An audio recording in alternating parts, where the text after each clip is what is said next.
Hello everyone and welcome to my May bullet journal setup.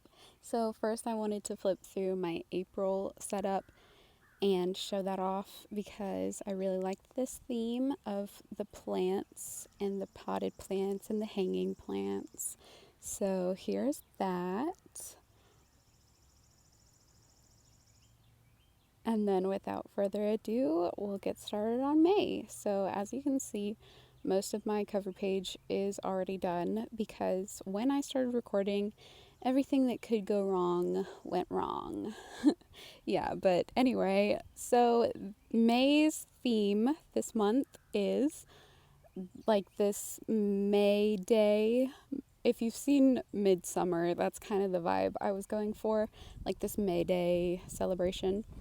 And I researched like May Day and stuff like that. And basically, there's this thing called the maypole, and there's ribbons hanging off of it. And you grab a ribbon and then you twirl it around the maypole and you dance around the maypole. And yeah, and it creates this cool, like braided pole looking thing. So, yeah, so that's what I put on my cover page. And I wrote May.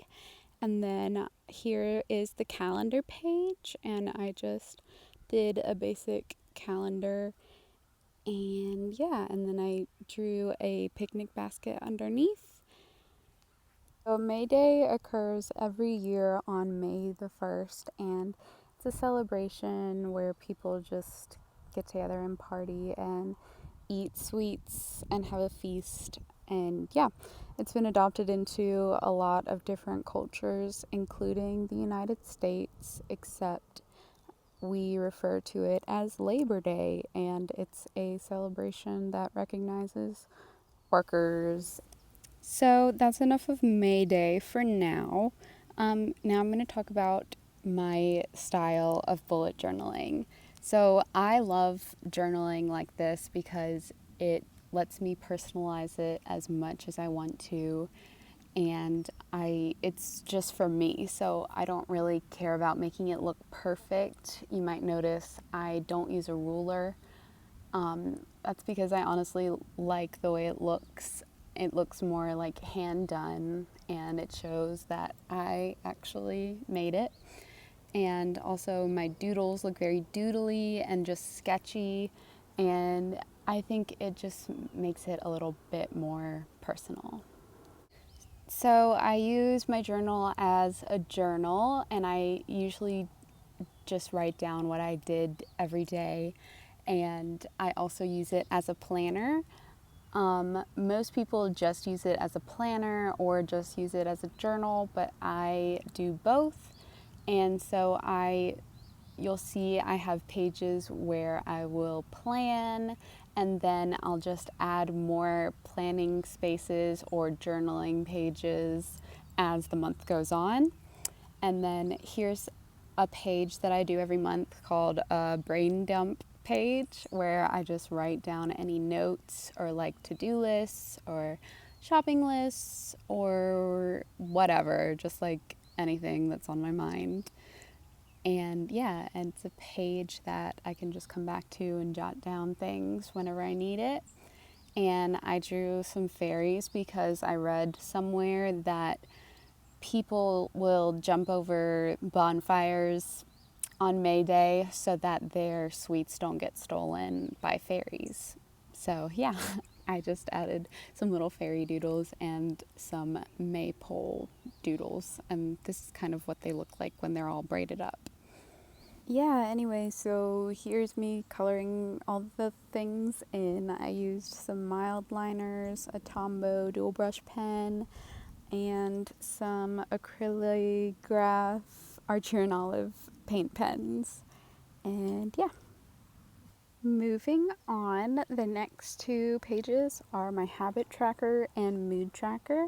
So basically, the habit tracker is I just color in the corresponding number of the day for if I do that certain task. So I have no spending, exercise, read, and garden. So every day that I do that task, I'll color one of the spaces in, and I just did like 4 different maypoles.